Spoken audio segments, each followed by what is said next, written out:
Hey guys, it's Heather with Passion for Savings. Today I'm going to be sharing with you a really quick and easy way to make a pot roast. This is a really simple dinner idea that doesn't take a lot of prep. Then you throw everything in your Instant Pot, which makes it really simple. You can set your Instant Pot, walk away, and you're going to have everything you need for dinner done in under an hour. I love this recipe because it only uses a few really simple ingredients and it doesn't take long to cook. It takes about 35 minutes in the Instant Pot, which is amazing if you're cooking a whole roast. I hope that you guys will give this one a try. Give me a thumbs up if you like this video and you want to see more awesome Instant Pot recipes. You can also share this video with your friends and click the links by this video to see the entire recipe and instructions. You can print it out. You can save it to Pinterest. It's really up to you. All right, let's get started. You're going to need about a 3 to a 4 pound roast, a bag, about a 1 pound bag of small yellow potatoes. You can also use Yukon Gold potatoes and stick them in there on top as well.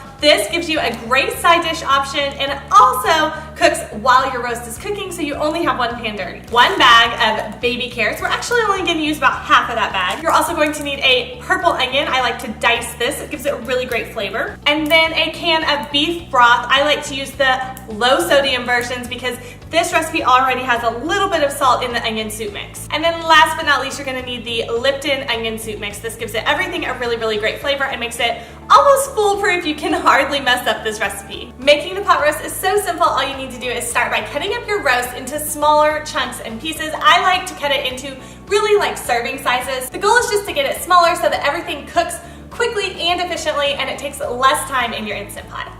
Next, you want to place your roast at the bottom of your Instant Pot and cover with the beef broth. This is going to give it all the liquid that it needs to come to pressure and also a really great flavor.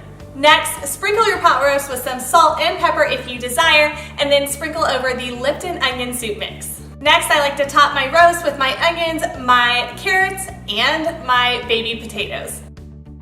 Cover your Instant Pot, set it to sealed, and cook for about 35 minutes on the meat stew setting. This is going to give it a high pressure, which is perfect for creating a nice, soft, and tender fall-apart roast. Once my roast is finished, I actually like to use the natural pressure release, which just allows it to cook and become a little more tender. You can serve this roast with the carrots and the potatoes that are cooking inside your Instant Pot. You can also use all of those great juices to make a gravy. You can serve this roast with the carrots, the potatoes, and a side salad. It's a really simple recipe. It takes under an hour to bake, and I hope you'll give it a try. All right, there you have it, my favorite Instant Pot roast recipe. You guys, this one is so simple to make. You literally throw everything into the Instant Pot and then it's done in around 45 minutes. So I hope that you will check it out. Click the links by this video if you want to print the recipe or save it to Pinterest. Also, don't forget to share with your friends, and I will be back soon with more awesome Instant Pot recipes.